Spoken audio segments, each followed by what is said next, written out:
The Constitutional Convention. The summer air in Philadelphia was warm and still. Horses stood in the shade of brick buildings, flicking their tails. Street vendors spoke in low voices. Inside the Pennsylvania State House, tall windows were kept shut to protect privacy, so the rooms were even warmer. Curtains hung heavy. Candles and oil lamps waited on tables. Wooden chairs stood in rows, worn smooth by use. This was where delegates from across the states would meet in 1787. They came to fix a national system that was not working well enough. Many hoped only for repairs.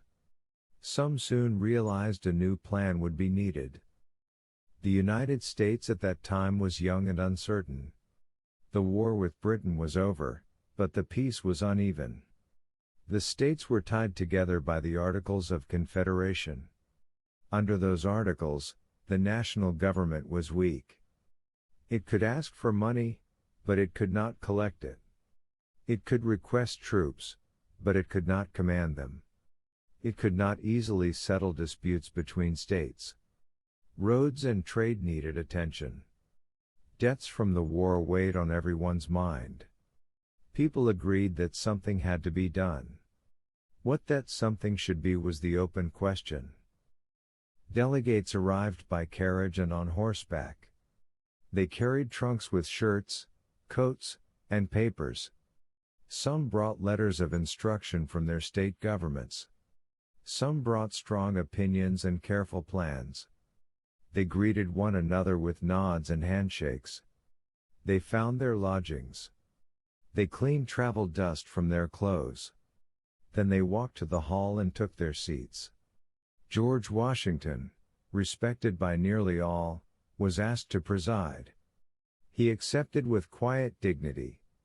He did not speak often in the debates. His presence alone kept the room calm and focused. The first days were slow and methodical. The delegates agreed on rules. Doors would be closed, notes would not be shared outside, every state would have one vote, and all views would be given a fair hearing. Secrecy allowed honest discussion. It was easier to change a position or admit a mistake if the entire city was not listening. The windows stayed shut to keep voices from leaking into the street.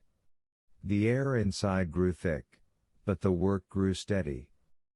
Several questions shaped almost every debate. How strong should the national government be?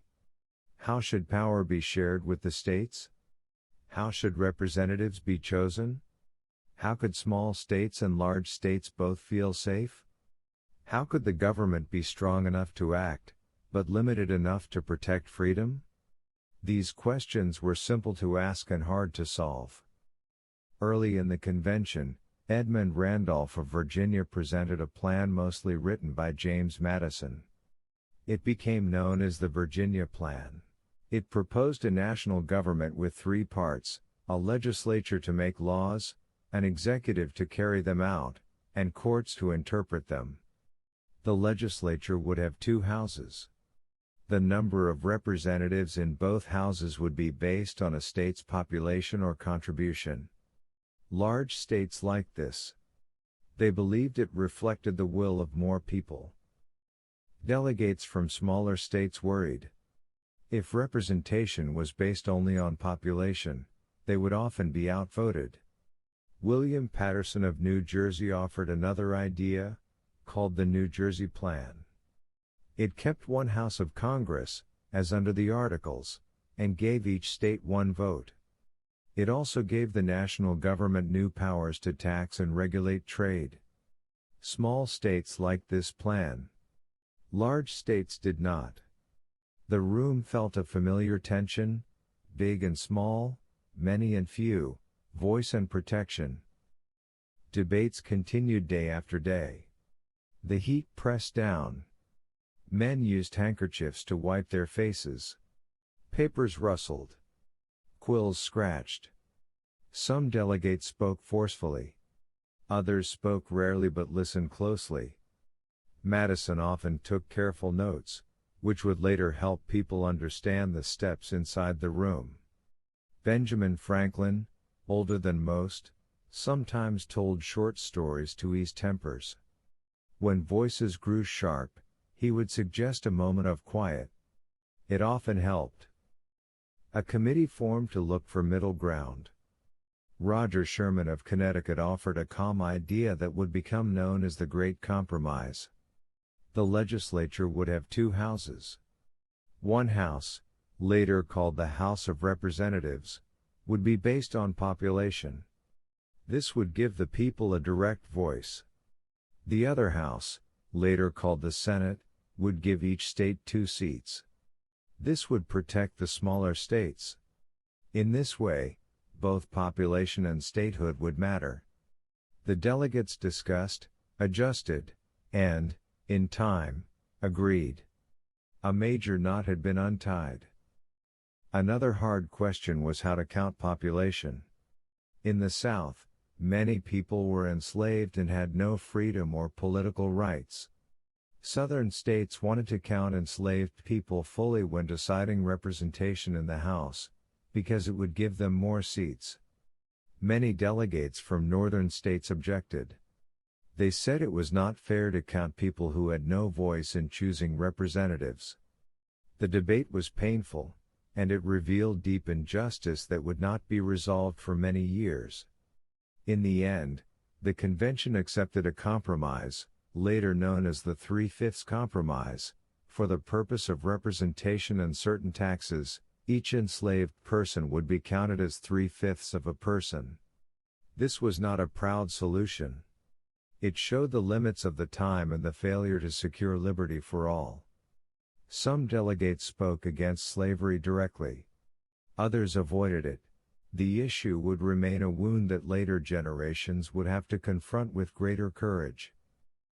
Questions about the executive branch also took time. How many people should lead the executive, one person or several? How long should a term last? How should the leader be chosen? Some feared a single executive might become like a king. Others believed one person would give clear direction and responsibility. After much talk, the convention settled on a single president with limited powers, checked by the legislature and the courts. The term would be 4 years, with the possibility of serving again. To choose the president, they created a system later called the Electoral College, in which electors chosen by each state would cast votes. The details were complex, but the idea was to balance popular choice with a layer of careful selection. The power to make laws rested with Congress, but even here the delegates built checks. A bill could start in either house, except for money bills, which would begin in the House of Representatives. Both houses would need to agree. The president could sign a bill or send it back. If the president refused, a strong majority in Congress could still make the bill a law. Courts could later judge whether a law fit within the Constitution. In this way, no single part of government could move without others. The judicial branch, though quiet in daily life, was built with care. Federal courts would handle disputes involving the Constitution, federal laws, and treaties. A Supreme Court would sit at the top. Judges would serve during good behavior, which meant they would not lose their jobs for making unpopular but lawful decisions. This helped protect independent judgment. Law would be a steady path rather than a wind-blown road. The delegates also defined the relationship between the national government and the states. The national government would be supreme in its proper sphere.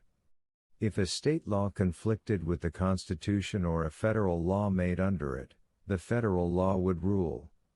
At the same time, many powers would remain with the states, running local elections, managing schools, and handling most day-to-day matters. This sharing of power, later called federalism, tried to hold the good of both closeness and coordination. Money and trade received attention. Under the Articles, States had sometimes set their own trade rules and currencies, which caused confusion and conflict. The new Congress would be able to regulate trade between states and with other countries. Only the national government could coin money. Taxes could be collected by national law, not just requested. Debts and credit would be handled more directly. The goal was steady commerce and clear rules. Another delicate subject was the handling of the slave trade. Some delegates wished to end it at once. Others, especially from states whose economies depended on it, demanded time. The convention accepted another compromise. Congress would be allowed to regulate the trade after a set number of years, and a tax could be placed on imported persons. This was a narrow and incomplete step, and it allowed the trade to continue for years longer. Many felt sorrow over this. A few predicted that the nation would one day be forced to face the cost of this failure. Even while they compromised, the delegates looked for ways to guard against hasty or abusive power. The Constitution would be the supreme law of the land, and officials would take an oath to support it. Powers were listed, not assumed. Government officers would be chosen by elections at regular times. Terms would end and begin in predictable cycles. Impeachment would exist to remove officers, including the president, who committed serious wrongs. The people, through their representatives, would hold the tools needed to correct their leaders. As the weeks passed, the convention's work moved from broad decisions to careful wording. Committees shaped rough ideas into clear language. The Committee of Detail produced a draft. The Committee on Postponed Parts took up difficult items left open. A small Committee of Style and Arrangement, including Governor Morris, polished the final text.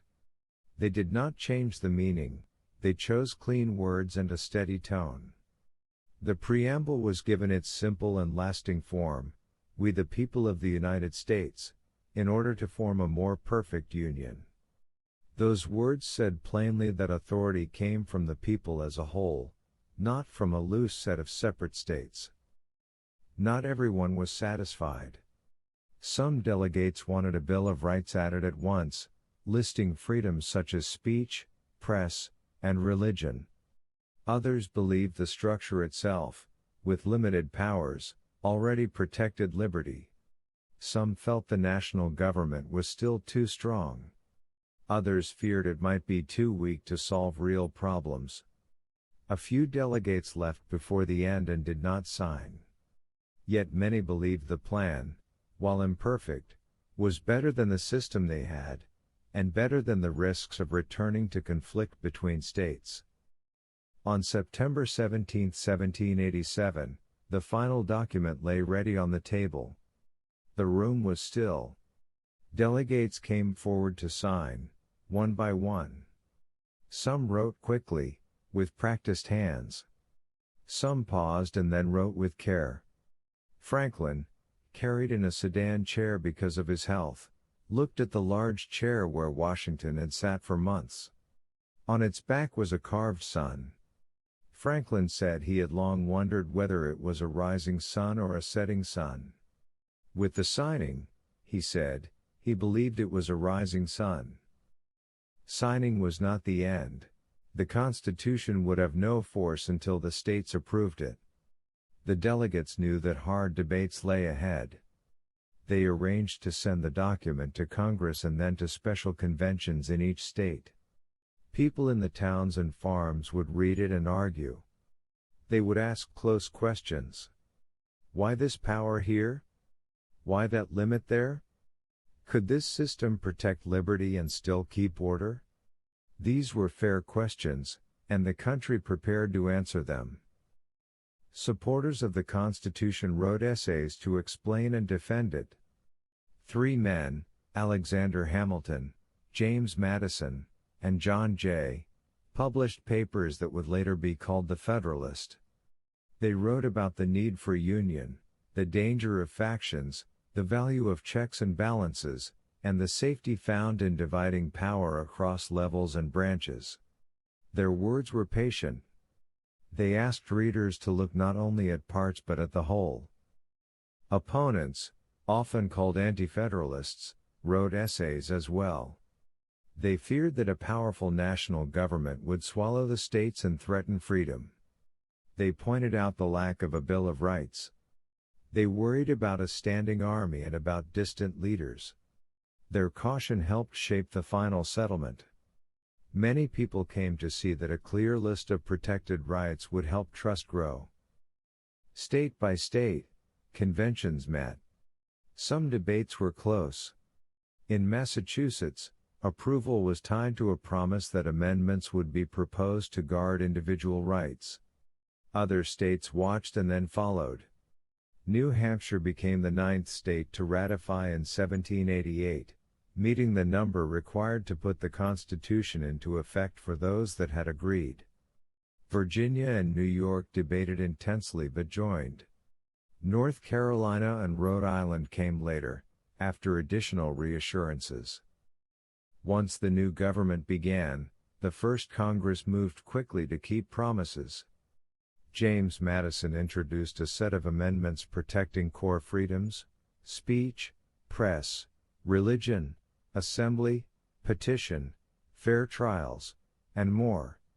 10 of these were approved by the states and became the Bill of Rights in 1791. With those additions, many who had been doubtful felt more secure. The structure was in place. The safeguards were written. The work of living under the new system could begin. Think of the hall in Philadelphia after the delegates left. Chairs were pushed back. Windows were opened at last to let fresh air move through the rooms. The smell of warm wood and old paper drifted out into the street. The quiet felt deep, but it was not empty. It was the quiet at the end of a long day when careful work has been done and tools are set neatly aside. The Constitution did not promise perfect days. It did not solve every problem. It set up a way to handle problems without breaking the whole. It provided a path to change through elections, legislation, and amendments. It expected honest disagreement and made space for it. It gave people duties as well as rights. It asked citizens to be steady and informed, and leaders to be limited and accountable. Over time, the document would be tested. Wars would come and go. Economic crises would shake confidence. New inventions and new kinds of work would stretch old ideas. Movements for fuller rights would rise, led by people who insisted that the promise of liberty must include everyone. Through it all, the Constitution's simple design, 3 branches, shared powers, federal and state balance, regular elections, and a way to amend, offered a frame strong enough to hold. It is useful to picture the common items that supported this great work. A glass of water set beside a stack of papers. A quill trimmed with a small knife. A sand shaker used to dry fresh ink. A clerk's careful handwriting. A candle replaced when the wick burned low. A hand resting on a windowsill for a moment of thought. History often depends on small, steady acts done many times. It is also useful to remember the mood of the room when tempers threaten to spill. Franklin's humor, Washington's steady gaze, Madison's note-taking, Hamilton's quick energy, Sherman's plain practicality, each helped in a different way. None of these men worked alone. They needed one another. They needed to be reminded that compromise is not weakness when it protects the core purpose. They needed to protect both liberty and order, both people and states. As this story slows toward rest, imagine you are sitting in the back of the hall. The air is warm but calm. You hear the scrape of a chair and the soft murmur of a voice. You see men lean forward to listen. You notice someone pause before speaking, choosing words with care.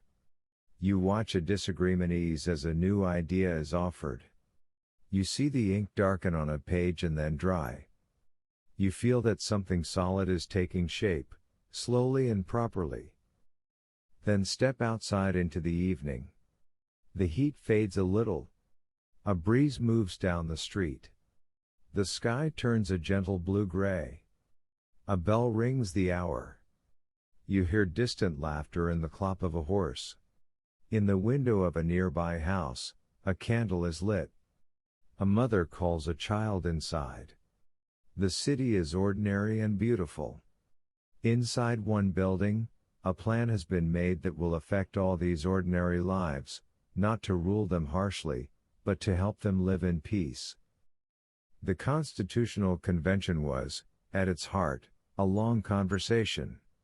It was a careful group deciding how to share power, how to trust one another, and how to create a government strong enough to act and limited enough to be safe.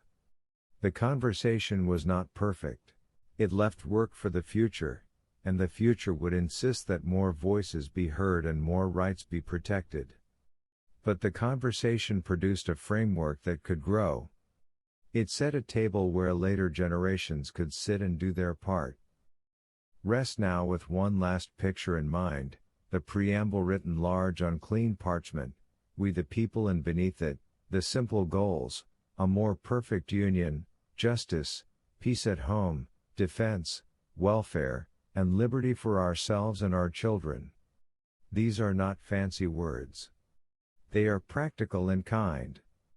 They are steady aims for an unsteady world. Let them settle over you like a quiet blanket. Let the hall grow still. Let the candles dim. Tomorrow brings more work, but tonight you can sleep, knowing that in 1787 a room full of patient, serious people built a foundation strong enough to hold, and kind enough to leave room for hope.